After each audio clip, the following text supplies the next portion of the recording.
All right, everybody, welcome. I'm AZD, also known as Spider, my nickname, my friends. And this is IMC Nation. I know everybody online, but anybody who doesn't know, we're a movement, worldwide movement, because we have a philosophy.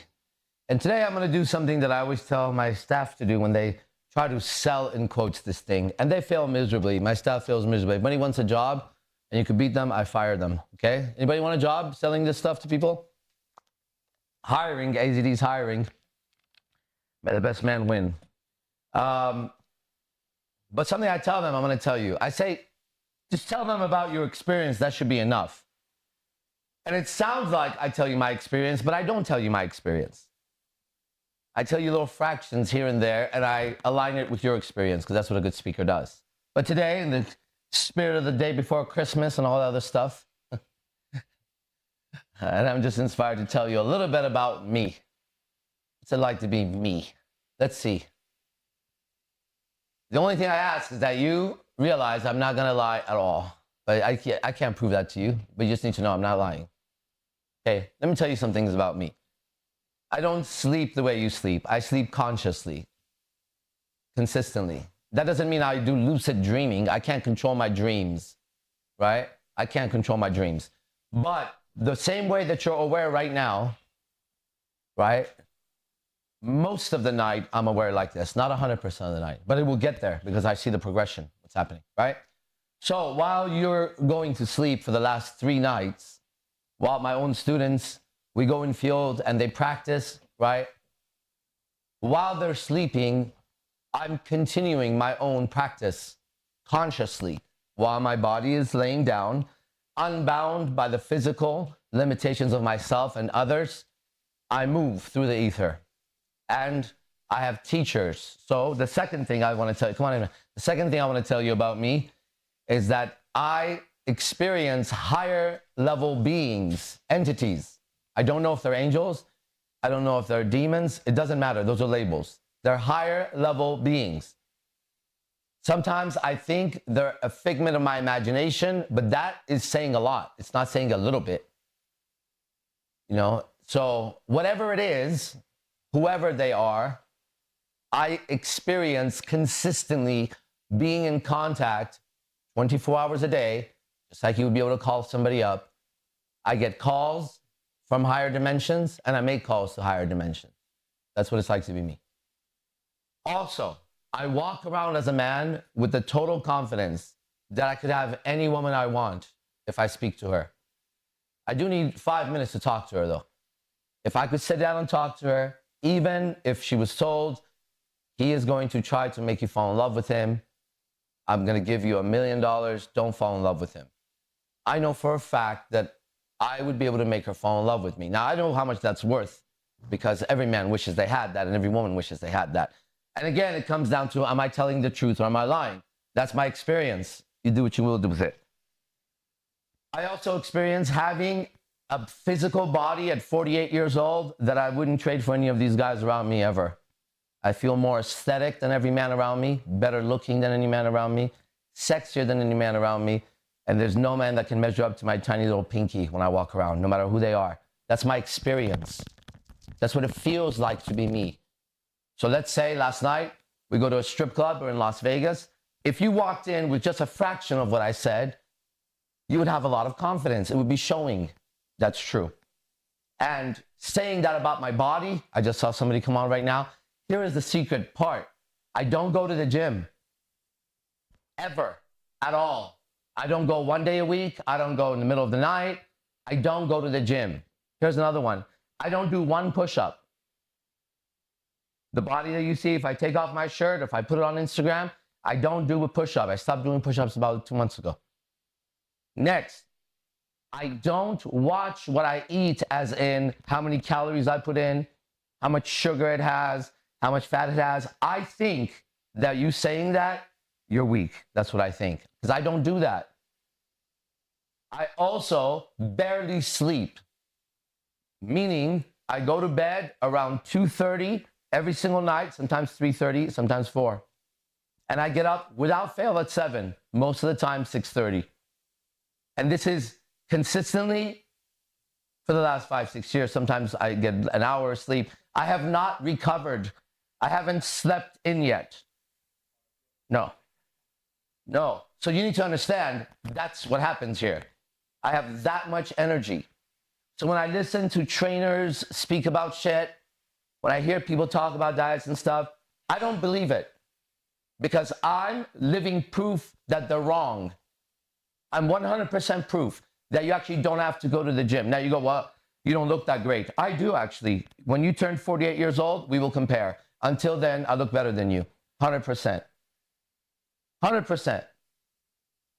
And if you put me next to a bodybuilder who's 48 years old, he's going to have more muscle, but he doesn't look better than me. That's an aesthetic quality. I'm more aesthetic than him. And I think that's the reason why they go to the gym, to be aesthetic. Not only that, when I dance a lot. When I dance, I experience what it's like to worship God.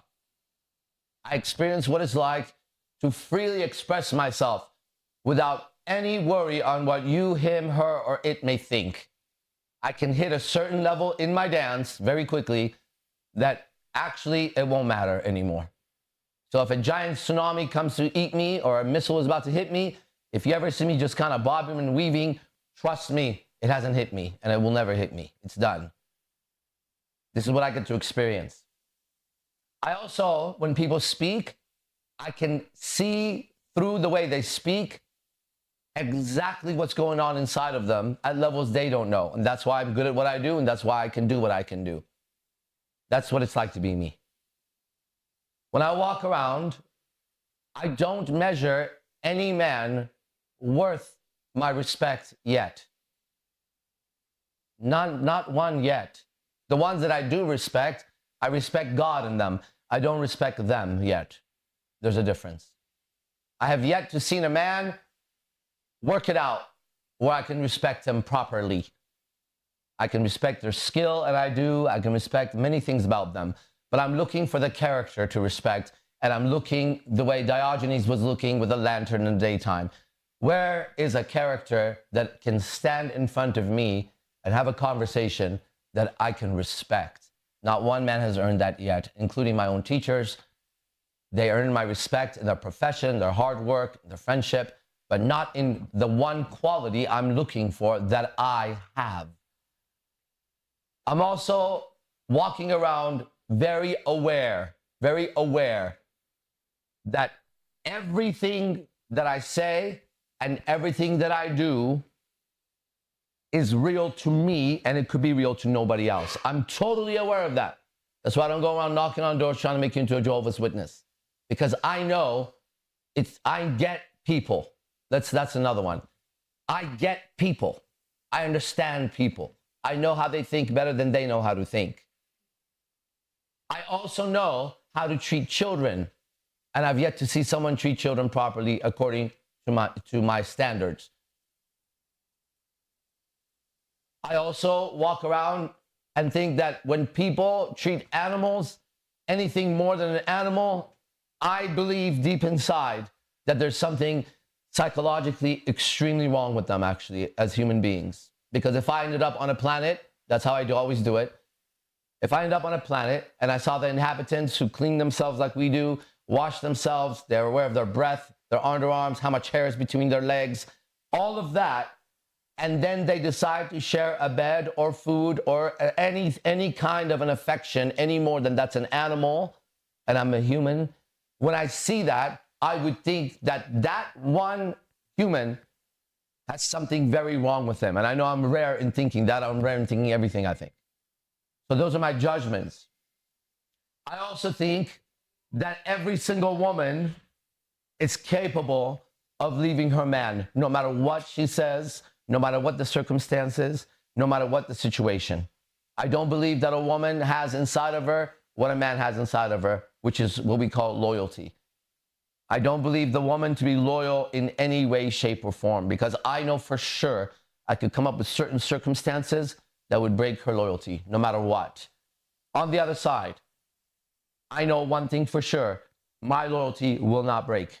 There's nothing anybody can do about it. And that difference between me and a woman makes me greater than her in my mind and in my eyes and in my value as a person.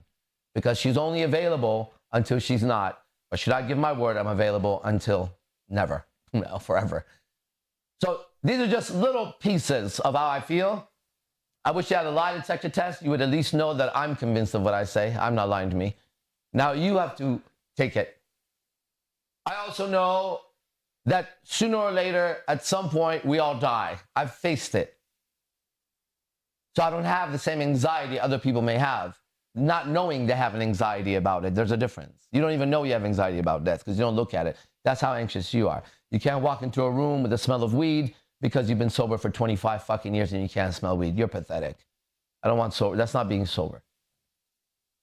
So you can't smell death around you, or you're obsessed with it in some psychotic way by listening to music that just reminds you of death. And I don't think you're healthy either way. I think a healthy human being has very specific qualities. And I believe I'm extremely healthy as a human being, as a spiritual being.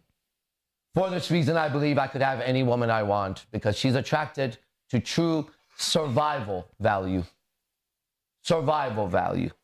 And sooner or later, in that chess game, I will win, no matter what. Now, the best part of it is that everything I claimed, I'm the one that tries to disprove it every day of my life for as long as I've become aware. So I also know that I've done the work and that you are just another number in an infinite number that I've defeated already. I know that I play the game, already I won. I don't play to win, I have already won the game. Otherwise, I wouldn't be even playing the game. There's a lot more in me, and if I kept going, you would understand why IMC Nation grows the way it grows. Why? It's because it's been me making a YouTube video and writing statuses that brought people here a long, long time ago.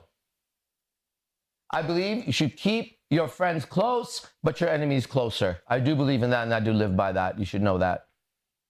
Very aware of it. I believe that people that write books can fall into 3 categories. One, they're just liars, and anybody could go now Google anything and write about it. 2, they're only scholars and professors that have never done the work. This would be like a real skinny person with no muscle or whatever that goes and studies 10 years of body physiology and how muscles grow, then writes a book on how you should eat as a bodybuilder and all that. A person is called the ivory tower philosopher. They sit in the ivory tower, they have no idea what's going on, and they tell the world what to do. And then there's a third kind of person, the person who walks the talk. He's writing the map of the terrain as he's walking in the terrain, right? And it looks different when you walk in the jungle than when you look at the jungle from anywhere else. That third type, I am, and that third type is hard to find. They're around, for sure. They're hard to find, difficult to find. I also believe, for conclusion, let me see the time. Okay, then we'll play a little audio for you and then that's it.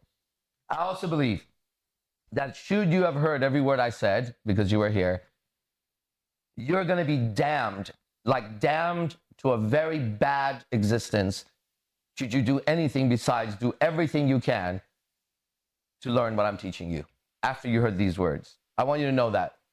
And that I am capable of hatred. I'm capable of hatred more than probably you are, because I'm capable of love more than you are. A different kind of love. The kind that has an opposite. That's the one I'm talking about. Intensity, volume, that one. Right?